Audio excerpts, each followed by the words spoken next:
Good morning. I'm Alik Farber.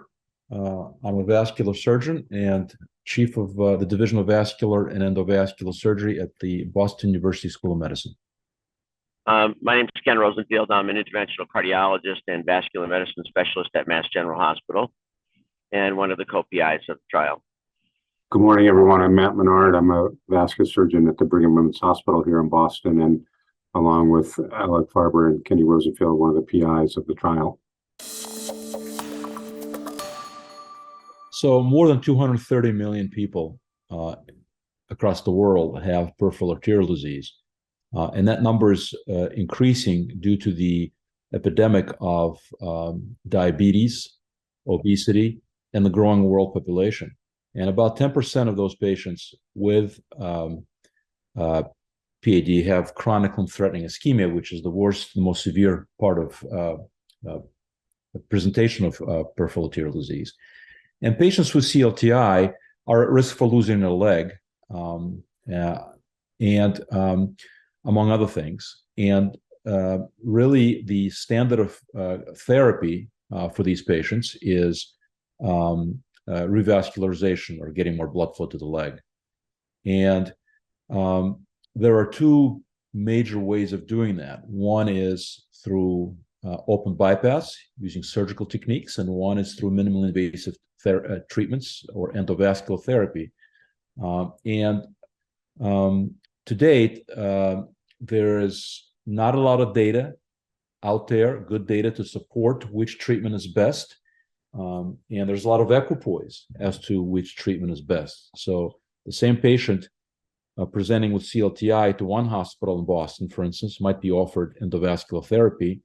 Presenting to another hospital might be offered distal bypass. And so to that end, we wanted to ask the question that needed to be asked as to which revascularization strategy is best as a first strategy in patients with CLTI. And that was the basis for the BEST-CLI trial. Basically, patients with chronic limb-threatening ischemia, or CLTI, who had the occlusive disease include the occlusive disease below the groin, or infrainguinal peripheral arterial disease.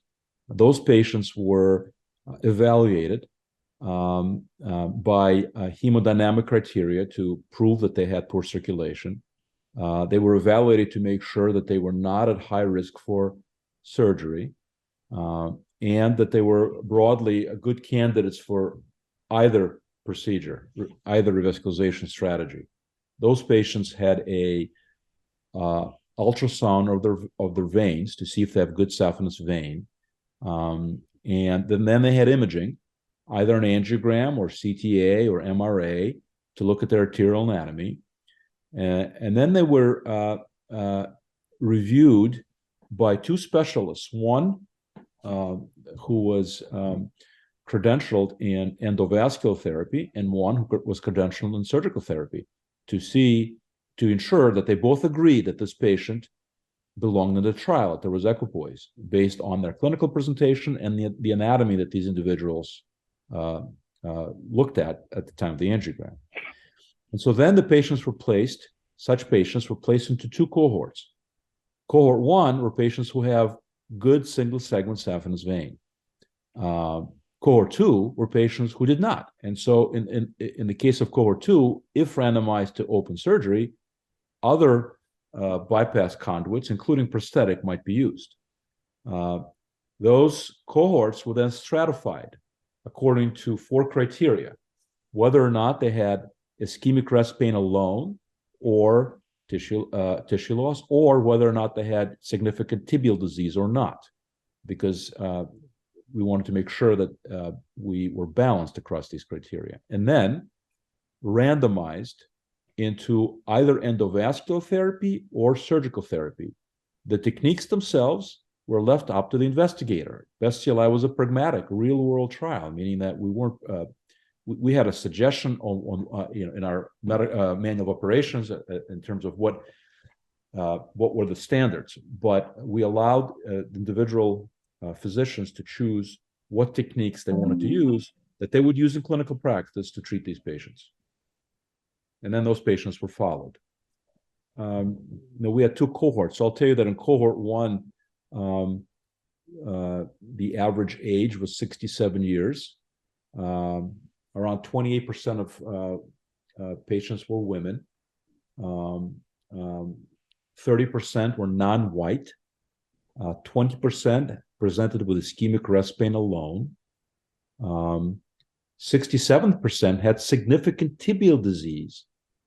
37% smoked, and around 70% had diabetes. About 10% had end-stage renal disease. So these patients and these characteristics are representative of a well-balanced cohort of patients who have chronic limb-threatening ischemia. The primary endpoint, so in cohort one, the primary endpoint occurred in 42.6% of patients in the surgery arm and 57.4% of patients in the endovascular arm. The hazard ratio was 0.68.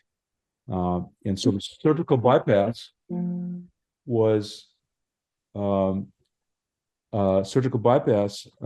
associated with 32% reduction in the primary endpoint of major adverse limb event or all-cause death. This finding was driven significantly by first major interventions in the endovascular arm. There was a 27% reduction in major above-ankle amputations in favor of the surgery arm. There was no difference in all-cause death. So essentially, in cohort one, patients who had surgery with good saphenous vein outperformed those that had endovascular. In cohort two, patients who did not have single-segment saphenous vein, there was no difference in the primary endpoint, although there were more major interventions in the endovascular arm. The first thing to say is that I think this clearly demonstrates that there's a role for open bypass in treating patients with critical limb ischemia. The trend had been clearly to do endo first in every case that was seen, because it was felt by many that there's no downside to starting with an endovascular approach. And I think this trial, in a sense, will right-size that and clearly shows that bypass has a major role and in many patients will be a superior treatment for critical limb ischemia as the initial approach. So I think that's an important finding of this trial. We need to do a lot more investigation as to how to, as to which specific patients are clearly going to benefit from the surgical approach as opposed to the endovascular approach. But I think overall, for patients with a good single segment saphenous vein graft, surgery should certainly be an important consideration for these patients. And in many of them, it should be the first consideration. They should be told that it's the first option and the best option for them. So that's the first top line result of the trial and the way it should be, I think, implemented into practice. There are nuances about that, and we can talk about that, but that's the critical result. For patients with disadvantaged vein who don't have a saphenous vein available, while the second cohort 2 was a little bit underpowered because we were unable to sort of enroll as many as we had anticipated in that cohort for financial reasons in the trial. Nonetheless, from what we can see, it looks as though the two arms are equal, and it's really an individualized decision as to whether patients should have surgery or endovascular approach first. Although again, we need to unpack those results, and I'm sure there are going to be differences among some of those patients as well. The other comment to make is that both endovascular and surgical approaches were effective in treating patients with critical limb ischemia, and even in cohort 1, while there were differences, after if you achieved a successful technical result in the initial approach, both of those treatments were durable. So there was some separation of the curves early on, but after 3 months, the curves were basically parallel and showed that both endo and surgical results were comparable. And that's important from the endovascular standpoint, in that it's the first trial that really shows in this kind of a large prospective approach that endovascular therapy is actually effective in critical limb ischemia as well. So I'm sure that Matt and Alik want to add to that assessment. No, I was going to say I agree with what you said. Randomized trials are difficult. They have a lot of advantages. They do have limitations, but our trial did show that both strategies are important, and that both strategies should be available. Expertise in these strategies should be available in the treatment of patients with CLTI. So, an endovascular strategy, a first strategy for all patients with CLTI clearly is not the right approach. You have to be nuanced, and there are, as I like to say, a number of arrows in the quiver, and these are several arrows in our quiver of the vascular specialists, and we have to use them. And BEST-CLI is the first step to telling us more about when each of these arrows is best to be used. But I think the next steps are to really unpack the data set.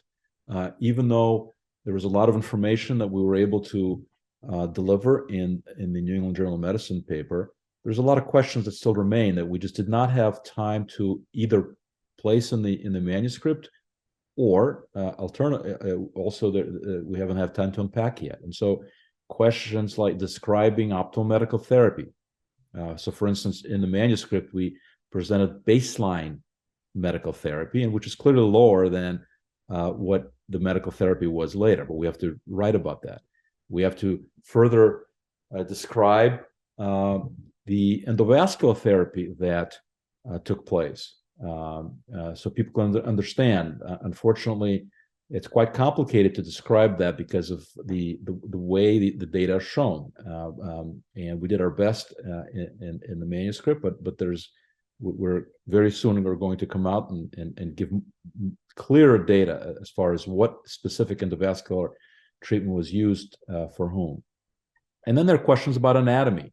What is the anatomy of these patients, arterial anatomy? This is something that we're going to get. We're going to collect angiograms from all the patients and try to understand what anatomical drivers were there.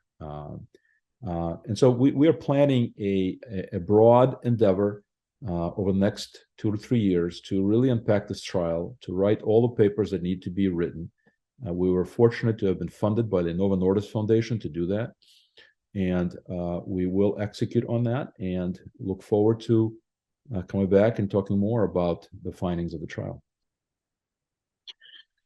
So I could just add to that as well, what Alik just mentioned. It highlights the trial in and of itself, highlights the just enormous data void that exists in this space. So unlike cancer therapy or coronary disease, there's this real gap in terms of high quality data, and that shows up in our guidelines, which are kind of riddled with holes in terms of what are appropriate steps to take at different time points in a patient's journey. So all of us, Kenny, Alik, and I, are hoping this is just the first step, and that future efforts, future trials will kind of pick up the ball where BEST kind of ended, and kind of fine tune the results to really fill in the additional gaps and ongoing gaps. So that's the ultimate goal.